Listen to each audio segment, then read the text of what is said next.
All right, welcome everybody to our class today in America at War. We are very, very lucky because Sergeant Lloyd Peterson has come back from the dead, and he was a Union Civil War soldier. And so he's going to talk to you about what life was like in the war from a firsthand experience. He is my, how many grades? What did we say? Third grade? My third great grandfather. And so he is related to me. And we're going to go around and do questions and all that fun kind of stuff. And so let's welcome him. Good morning. I'm delighted to be with you. So I understand you have some questions for me, huh? Well, one of the things I'm going to do this morning, too, during this presentation, I'm going to let you actually handle the equipment that I have. So you'll have an opportunity to see my musket. It's an 1862 Springfield musket, and you'll have a chance to see that, some other things as well. So I'm delighted to be with you. I suppose I better let you ask the question, huh? How old was I when I joined up? I was 18 at the time. You know, my neighbor kid lied to get into the service. One of the things that you could do, you know, there was a tremendous amount of pressure on all of us to enlist. If you didn't enlist and the war is going on, somebody might send you a feather in the mail, which meant you're a coward, or they'd send you a woman's skirt, which meant you're a woman. And that was not very polite, but that was a way to put pressure on people. And so I know of a neighbor boy who was 16, and what he did, he enlisted, and the way he enlisted was rather interesting. He took the number 18 and he wrote it on a piece of paper. He put it in his boot, or you call them boots, they're called brogans. They put the number in their boot, and then he went down and the sergeant said, "Are you over 18? Well, he was over 18. He's standing over the number 18. It's in his boot. And so that's how he got in. But a lot of the guys went in younger than that. So definitely a lot of 18-year-olds. That was very, very important. All right, go ahead. Why did you decide to go? Well, first of all, why did I decide to go? Simply to preserve the Union. That was really it. I couldn't believe that the South would secede and tear up this great country of ours. And I know that's what Lincoln was after. He wanted to preserve the Union, and I definitely wanted to preserve the Union. That was one of the reasons. That was the main reason. But also, I was going to go to places I'd never been before. I had no clue what fighting was going to be like. So it was exciting, you know. I get to see, I'd heard all about those good-looking Southern girls, and I could hardly wait to get down there. First Southern girl I met, she was a looker. She was good looking, and I went up and started talking to her, and all of a sudden, she spit tobacco juice out on the ground. It kind of cooled my heels just a little bit. I wasn't used to that kind of stuff. But preserve the Union was the main reason. I have another question. No, not in the least. The kind of training we had, they taught you discipline. I guess that's the main thing. But as far as firing weapons and things like that, some of the guys went in and never fired a weapon at all, and that's really bad. So there were those that didn't have any kind of training, but our training was a lot of marching, just march, march, march, march. And you march side by side, and that seemed to be the main thing that they did. But that was some were better trained, but most of us no. A lot of them were from their own hometowns, and so you had somebody who volunteered to be an officer, and usually it was like a lawyer or somebody that had pretty good education, and they're going to be the captain or the colonel or whatever. Well, Abe Lincoln, as you all know, during the Black Hawk War was a captain. Well, he didn't know anything about the military. And so we had that kind of, we had all kinds of, a real variation from one end, absolutely no training, to the other end where they had some.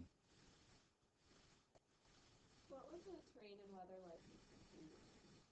The weather? What was the weather like? in Virginia, you know, down there, as the war went on, you know, in the summer it's really hot and it rains almost daily. It just downpours just for maybe 20 minutes, something like that, and then it will let up. And so it's humid, and as you can see, my uniform is made with wool. That means it's very, very warm. And we actually had people collapse from heat exhaustion. And then it would get cold. Now, once in a great while, they would have some snow. And that was kind of interesting because the Southern boys, towards the end of the war, didn't have any equipment. They were short. They didn't have boots. There's an interesting story about a young guy that was sound asleep. It was a Northern boy. And evidently, this Southern boy was convinced this guy was dead. So he came over and he started taking the boots off of this guy who was sound asleep.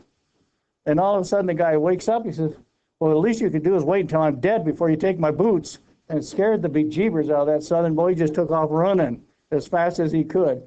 But the point being that they didn't have boots. And so sometimes we could track them because they left blood trails. They were walking barefoot. And when you got sleet on the ground and stuff like that, ice crystals, it's not good for you. All right? Number 5.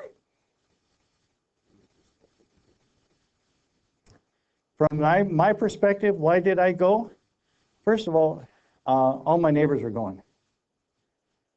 And if I didn't go, well, I couldn't face the public. I couldn't go out in my little town and not be one of the soldiers because everybody else was going. So I really had to go. And as I said, there was some excitement to it, but if I would not have gone, I really couldn't have shown my face in town. I'd have to stay away.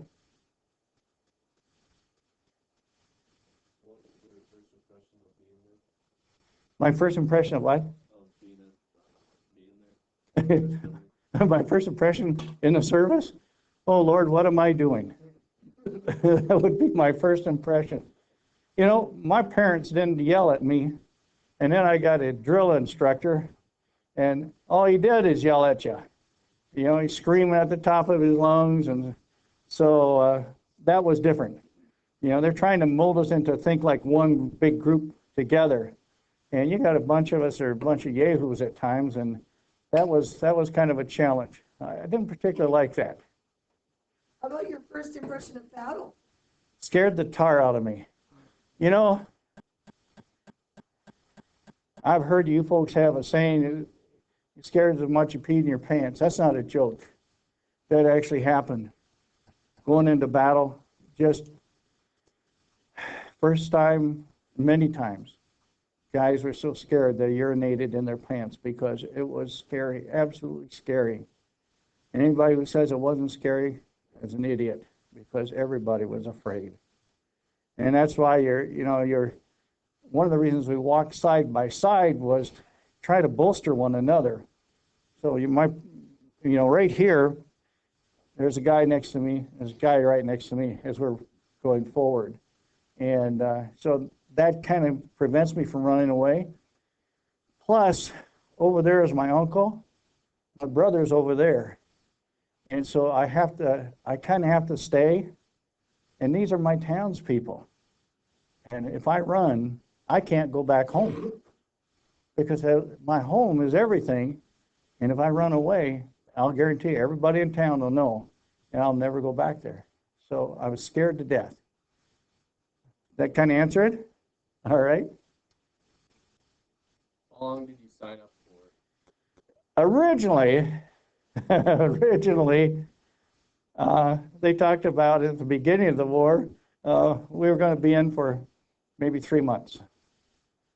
And then as the war went on, we're going to lengthen that just a little bit, like about a year to maybe 3 years or to the end of the war.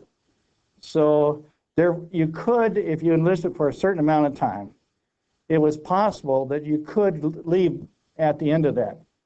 But that, again, tremendous pressure not to go away. Because you're going to let your buddies down that are still there. And so a lot of the guys, they just re-upped. and stayed on board. How long did you end up being on tour? My tour duty was, I actually started in 62 through 65.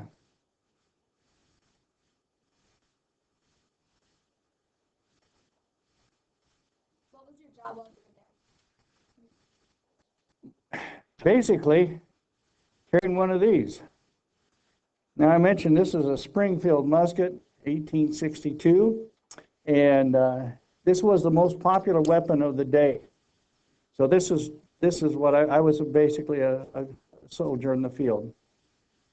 There were other guys. Everybody wanted to be in the cavalry because that's where all the horses are, and that was the elite group, and they're also one of the reasons we didn't run away, because they're in back of us to shoot us if we try to run backwards. So we better get a bullet in front instead of in back. So that would be part of it, you know. I know it's just interesting you're making me have flashbacks thinking back to that time. But this was my job, and I'm going to actually pass this around so y'all can handle it. Now it will not fire because I want to make sure y'all are safe. Don't bonk your neighbor. Don't point to the neighbor with this thing. All right. So Keep it pointed to the sky, right, guys? This is the bayonet, and this is not my bayonet. This is another guy's bayonet. And I'm going to show you this bayonet. I want you all to take a look at it. What's unique about it? Yeah. It looks like what on the end? Yeah, like an arrow. You would not want to have gotten caught by the other side with this, because I know some of you, we go fishing and get a fish hook in you. Anybody ever got a fish hook caught in them? Yeah. And now, if you get it in the wrong place, you push the fish hook all the way through, right? Because you can't pull it back out because it tears the meat. Well, that's what this would do. And that's why I would never, ever have carried this one for real. Be very What would careful. have happened if you'd been caught? They might have shot me. I mean, there's rules of war, and this is beyond a little bit than what you should be doing. Can you imagine carrying this heavy thing all the time? How much did it weigh? I don't remember, but then you carry that plus another 40 pounds of gear on your back, and most of the guys weighed between 120, 130 pounds. Now, I'm one of the bigger guys, but I'm not the biggest guy. The biggest guy weighed just shy of 400 pounds. Tallest guy was about 6'5". Lincoln was 6'4", you all know that. And that was really unusual because most of the guys in that day were about 5'7", 5'8", maybe 5'9". So you got a huge variation there, 400-pounder to a little person. And the shortest person we had was shorter than 4 feet. So it was quite a range. I understand that this was actually used in the Civil War. This gun, this bayonet. That is correct. So imagine who held them. Think about it. How many lives did we lose? Now this musket at first, well, actually I'll show you something. I just happen to have some things in here. Now let me throw this out. Anybody know what that is that he's got on it? Yeah, that's where you keep all your stuff in the Morris car. Yeah. I call it my mess. Yeah, a haversack.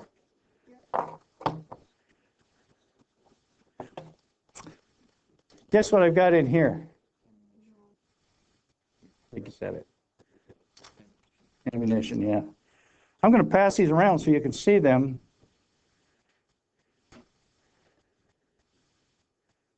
These are musket balls. This is what we started out with, mostly at the beginning of the Civil War, or The South calls it the War of Northern Invasion,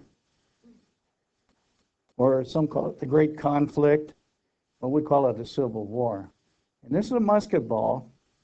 This thing will travel 10 times faster than it did during the American Revolution. So it's going to do a lot more damage. Now, when it hits you, what it will do, it'll take your clothes in with you. And if you've got dirty clothes, you've got a problem because you're going to get infection. And it's going to kill you. Head shot, gut shot, you're going to die.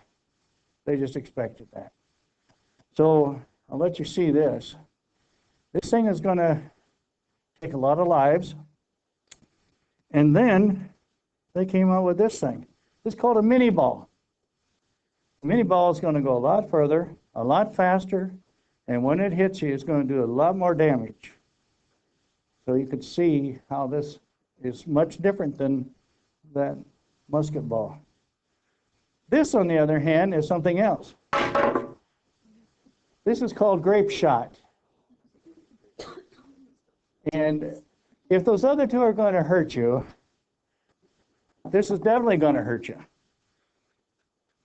They would fire out of a cannon 26 of these at a time. And sometimes they would double load, so you got 52 coming at you. It's, you all know what a blunderbuss is? Yeah, blunderbuss, you put all kinds of stuff in there and you shoot it and it just spreads out. Well, that's kind of what this would be like, except you have, yeah, you guys call it a shotgun, is that what it is? Yeah, that's what it would be. Same principle. Now, if those others are heavy, feel this one. Imagine that going a couple hundred miles an hour. All right, go ahead. How could you tell who the bad guys were? Because they're wearing gray. That was one of the reasons. And that was, but, you know, that's a great question, to be honest with you. Some guys from Wisconsin, their wives made uniforms for them, and they liked the color gray. So they made gray uniforms for these guys from Wisconsin. Guess what happened to them? They got shot by their own side. Well, we weren't the only dunderheads. Louisiana had a bunch of guys that thought these uniforms looked nice. And so they got shot by some of their own people as well, because they're yelling, "Don't shoot us, you know, we're on your side." Well, they weren't sure at that time. So that you know, there were times when they like that. And towards the end of the war, when the Confederate boys didn't have any clothing, they would take clothing off of a Northern boy that was dead.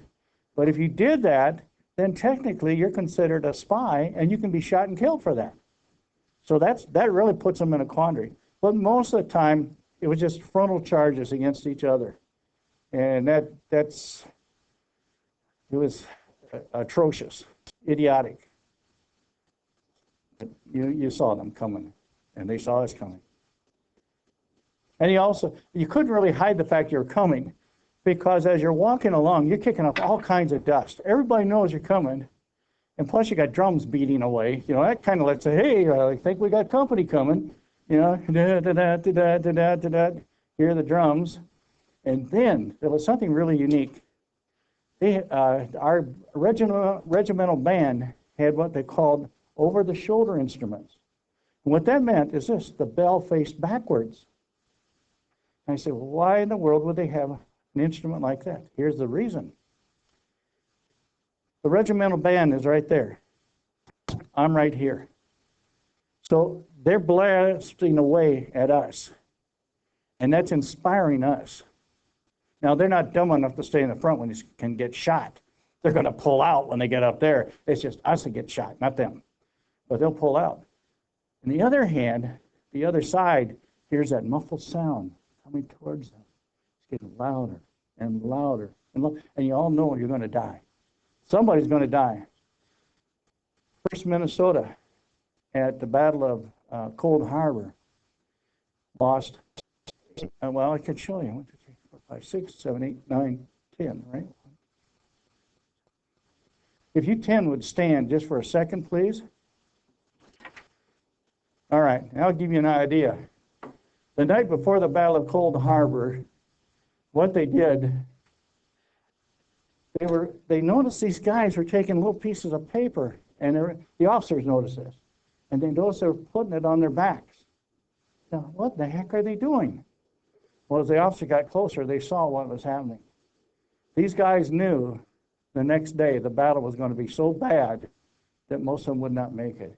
You may sit down, you may sit down, you may sit down, you may sit down, you may sit down, you may sit down, you may sit down, you may sit down. Congratulations. Why am I congratulating them? They lived. They made it. So they were not wounded or killed. They too made it. Thank you. Another question.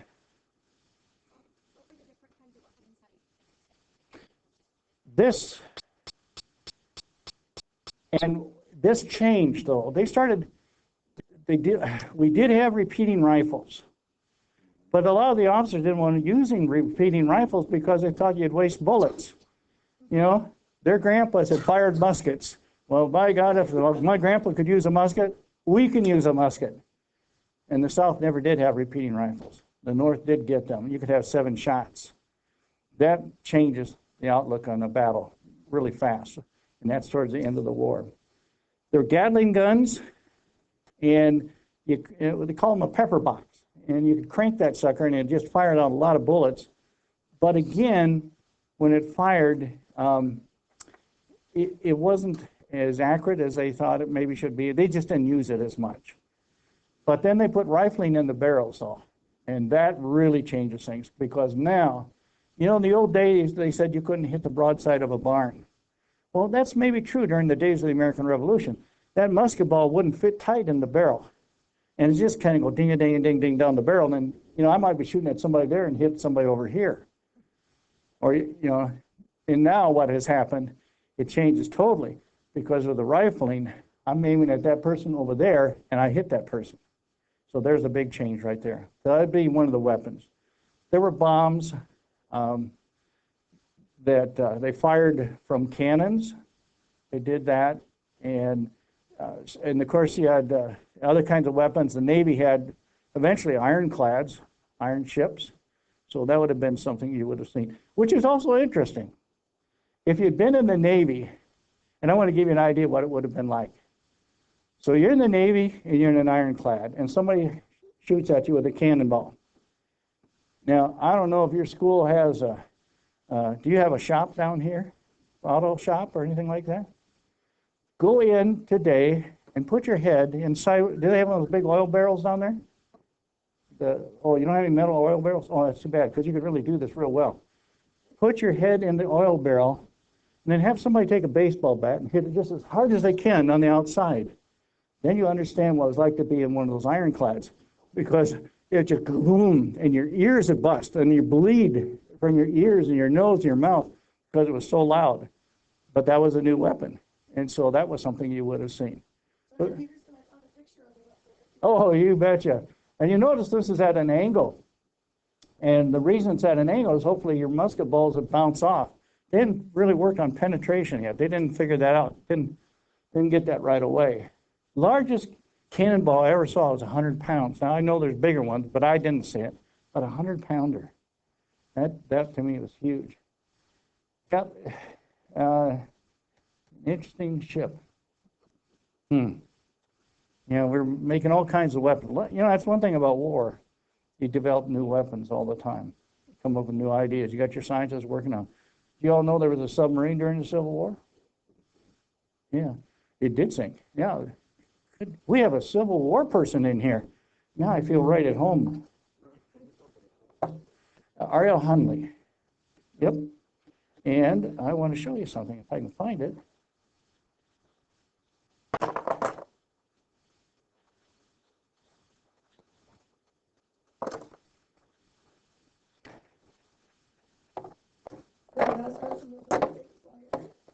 Pardon me? Sure.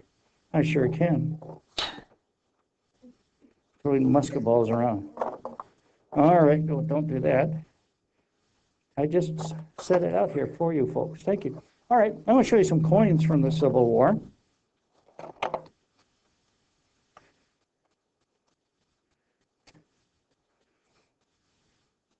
Here is a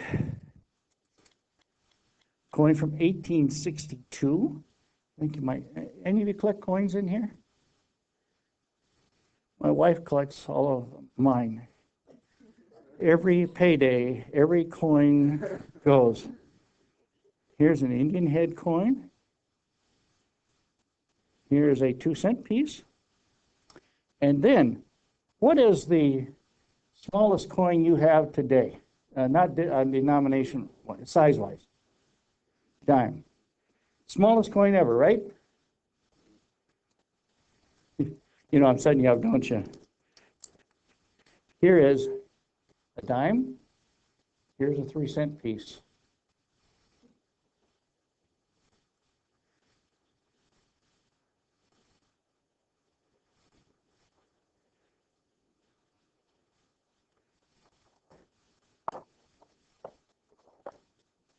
Here's one of the ways you could eat.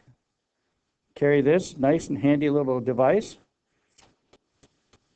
Your fork, a spoon, and a knife. And if I don't have time today, I will make sure I leave some food with you for tomorrow, so you can enjoy some actual food from my time. Oh, absolutely. That'd be great. Now I forgot where I put it. I'll find it. Oh, I know. It's over here. I got it. Now this is called hardtack. And we call it hardtack, teeth dullers, sheet iron crackers, and other things I cannot say with young people in the room. You notice it's kind of green. This has got a little mold on it, and nobody in their right mind would eat it. But anyhow,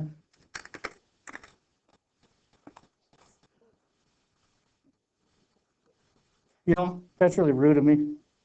My mother taught me a long time ago I should share. I am so ashamed of my manners. That was really bad. So please don't do like I did. Wait until everybody's been served, and then you may dine together.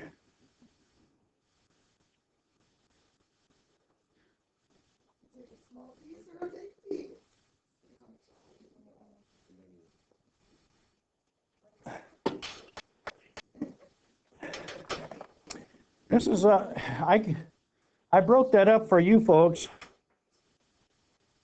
but this is the way it would come, basically like this. And there's a couple of them in there. If you're really adventurous and want to eat all of that, you can. Okay.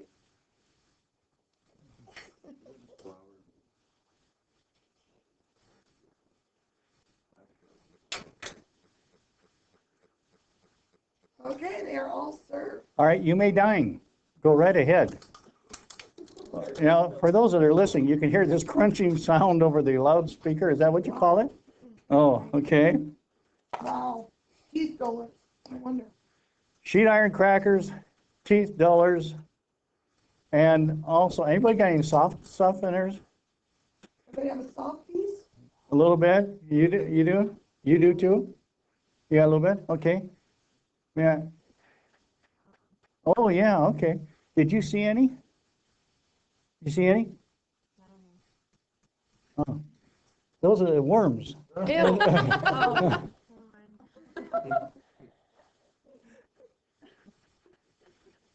Yeah, they're called worm castles. I didn't tell you that at the beginning. I apologize for not getting you up to date on that. Why are you not dining? I'm giving you food. Oh, all right, that's all right. I'm afraid I'm not going to get the rest of your questions. I better give it to you. Go ahead. I don't know who's on. Oh, all right, and I'm glad you're enjoying it. What kind of tactics did you use to find the enemy? To find the enemy? Always had scouts. Scouts would go out and look for them. And as I said, sometimes it was pretty easy because you'd see clouds of dust. That was one way. And then if you could send scouts out at night and they could see the campfires. And what you would do is you count the number of campfires, and you figured there's usually 5 people around a campfire. So then you could multiply.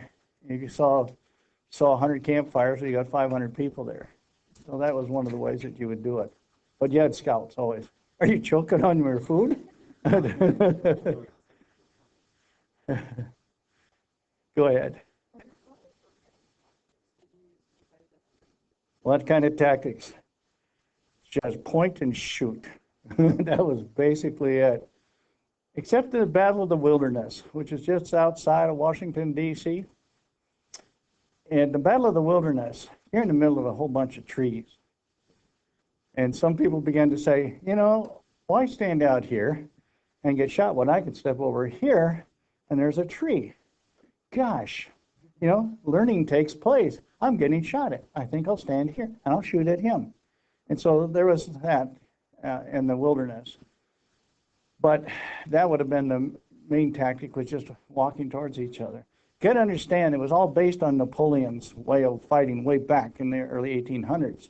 And that was, they were taught that at West Point. They were taught that at Virginia Military Institute. So that was the style.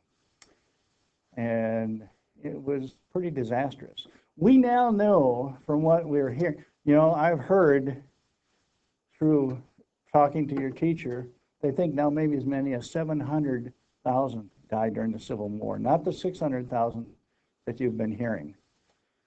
I think maybe as many as that died. It was terrible. 1 out of 4 that goes into combat in the South will be gone. 1 out of 5 in the North will be gone. So it's pretty vicious. Another question, please. For fun. Oh, well, I'm going to let you all do some of that. We love to sing, and we love music. This is one of the things. At night, you understand, 4% of the time, you're just terrified. The other 96% of the time, you're bored silly. And so what are you going to do? Well, you had horse races. If you had the cavalry around, they like to show off, of course. They're the prima donnas. You know, we weren't the prima donnas. Yeah, they just thought the sun rose and set with them. And, you know, one of the generals said, I would just once like to have you bring back one dead cavalry soldier so I could show that they actually did something once. I think there's a little friction between the cavalry and the ground pounders. So that would, you know, you maybe had the horse race. You had wrestling for sure. They like to do that. And we like to take a skillet and you start it on fire, put a heat underneath it, and put a cricket in it, and you bet on which cricket's going to jump up first. You know, little things like that. Foot races, a lot of foot races. But we love to sing, and we love to have music. Now, this is something that we played.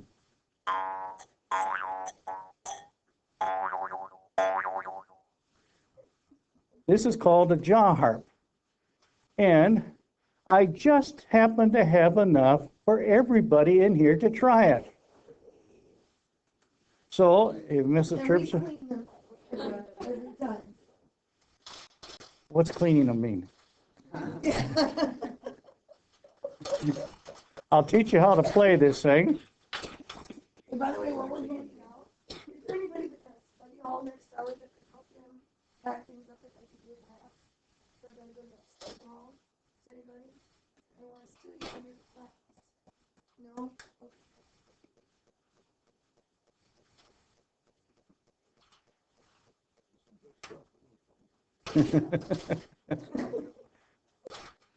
You did ask what hardtack is made of. It's flour and water. There you go. Everybody got one? And a couple 100 years old. Now, here's how you play this thing. This top, you hold it. We had some British officers visiting us. I swear, they are different. You know, it's like they're holding a cup of tea. I say, blimey, I think I'll have a spot of tea. All right, going to hold it like this. And then you want to take this top bar, and I put it against the very bottom of my front 2 teeth right here. Very bottom. I got to leave a gap in here because this bar's got to vibrate somewhere. And it actually will vibrate in between my teeth. The bottom bar, I just rest gently on my bottom lip.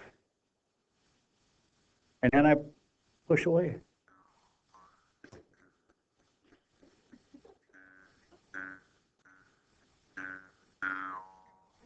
And it's with your tongue. Move your tongue around, and that's how I make that boing sound.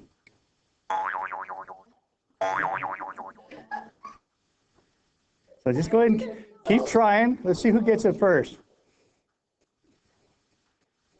Gotta keep it tight on your And if you got this up the middle bar against your lip or something, you won't get it. It's got to be free. Its bar has got to be able to vibrate.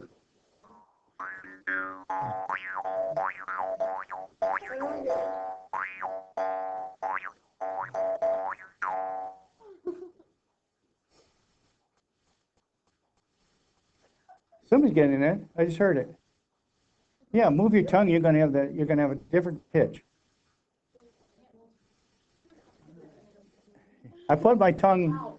Yeah, if you do it wrong, you'll know also. But I put my tongue kind of towards the bottom of my mouth. Kind of roll it back just a little bit, so there's a hollow area in there. Somebody's getting it. Is it still you getting it? Just keep trying it. Move your tongue around in different places.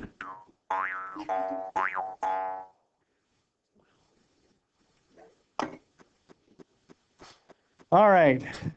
I understand we're running out of time, so I'm going to have your teacher pick those all up, and we're going to move along here. Number 14. Wow. How did you communicate with the people at home and how long did it take? Letters. We wrote letters. And sometimes if you had somebody who was going back home, they would, you could get leave to go home. And so you could write letters. And then also we had a mail service. But you always wanted to get something from back home. Always. Because you get really homesick. I don't know many who did not get homesick, to be honest. Did you make friends with people you served? Absolutely.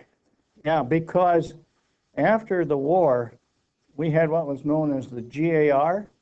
Now, I understand you folks today have what is known as the American Legion or the VFW. It'd be the same thing. These are all Civil War veterans and Grand Army of the Republic, GAR.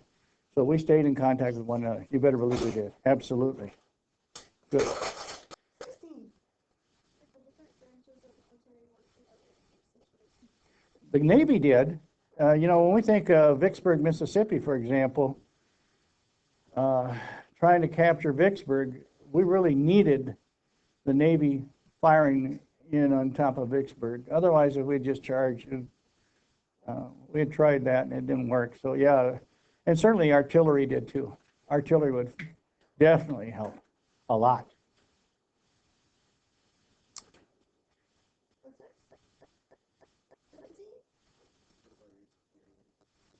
Depended. Some were absolutely great. Others were absolutely idiots. We had some officers who were reading the book about what to do. One officer was having this drill one day. He didn't know how to get us to stop. We just kept on marching and marching and marching. And finally, one of the sergeants just yelled, "Halt!" But he couldn't figure that out. Some were really good.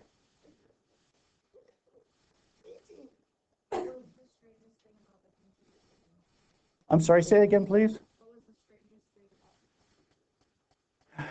Probably foods for sure. That was totally different than what we had up in the north. We had pork and potatoes and things like that. You get south and a lot of vegetables and fish. That was very common. So I think that would be, and they had a lot of good meals because of former slaves made meals for their masters, and so we had some good stuff. Number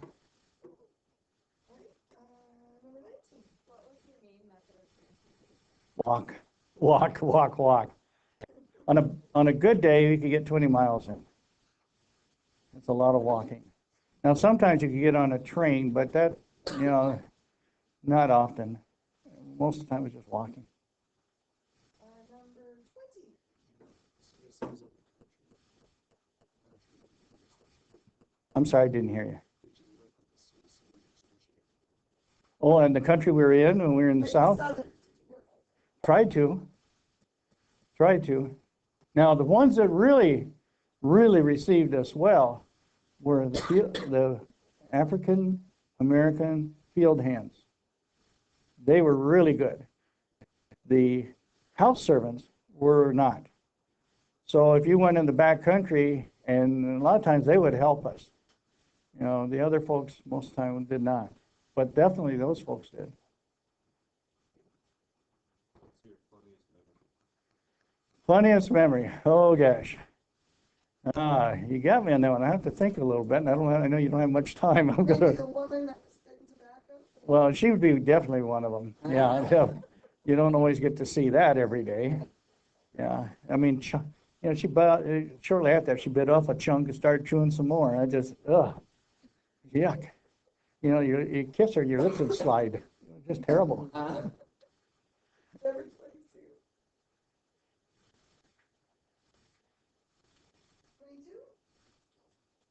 What was the toughest thing about being in the war for you? Losing friends. Absolutely. Always losing friends. Doctors really didn't know much. There wasn't a lot you could do. So that was definitely it. No doubt about it. I forgot we got 40 minutes. I was thinking 30 minutes. So we're still doing okay. We got about 8 minutes here. Oh, okay. Okay, number 23. Someone famous once said, war is 90% boredom and 10% terror. Do you think this statement is true or false based on experience? I'd raise it up a little bit. 96% boredom and 4% terror. But yeah, it's definitely true. So you got to deal with your boredom, and that's one of the reasons you find that most of us wrote lots and lots and lots of letters home because that was something to do. How did you feel about the people back home during the war? It depended. The person who could not serve, we had no particular problem with them. When they started drafting some of the guys, that the regular soldiers had kind of a tough time with the draftees because we thought they'd been avoiding them, and if they'd been avoiding and sitting back home, we had some real issues about that. We thought that if we got to be there, everyone else should be there too. I can't answer your question. Okay. What did I miss the most while we were down in the South? Home cooking, hug from my girlfriend, seeing my parents.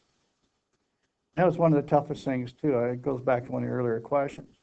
During that time, my father passed away, and I could not be with him. And you see, in our day, you wanted to be with the dying person because the last words they said, they thought that was what you really meant. So you're dying, and he says, "I love you." Then you know that that was the ultimate at that point. And so for me, it was very difficult. What was the first thing you did when you got back home? Hugged my girlfriend and ate a nice big steak and potatoes. Oh man, that was good. And homemade bread. Oh, with nice butter on that thing, especially when it's hot coming out of the oven.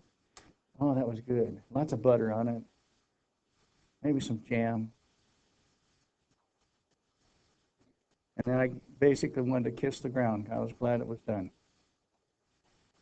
Would you recommend your own son or daughter to serve why?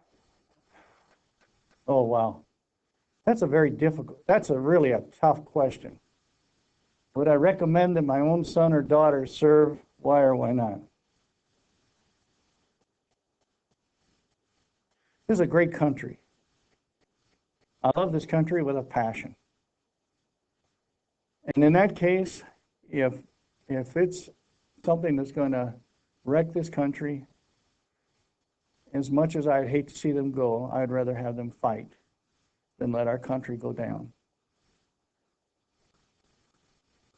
I mean, that's obviously why I went in.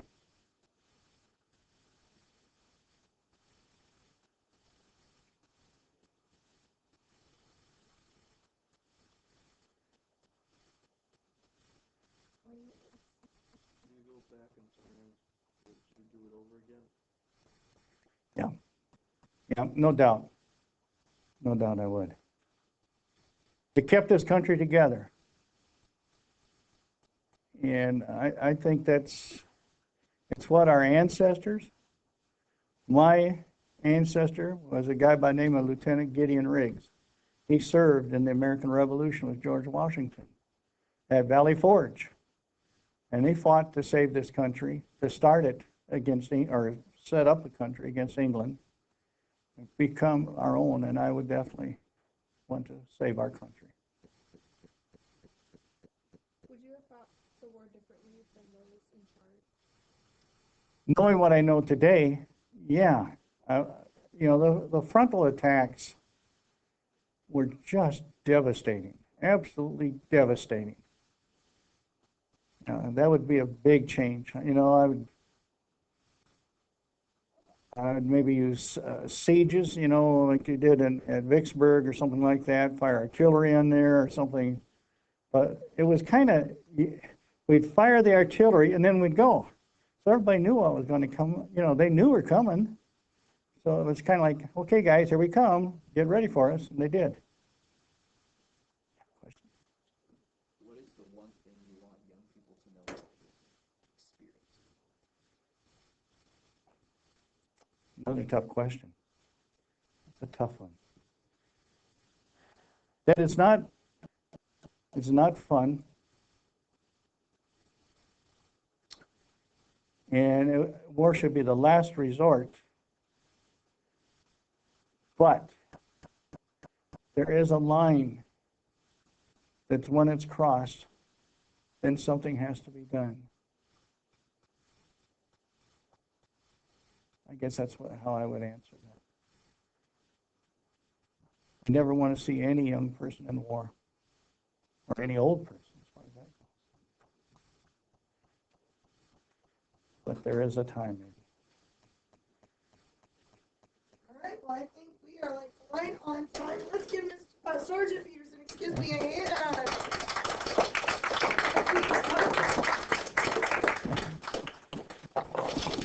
I'll show you this quickly. This is the escape hole from one of the prison camps. Can you imagine crawling through this? Have a great day, folks. Thank you.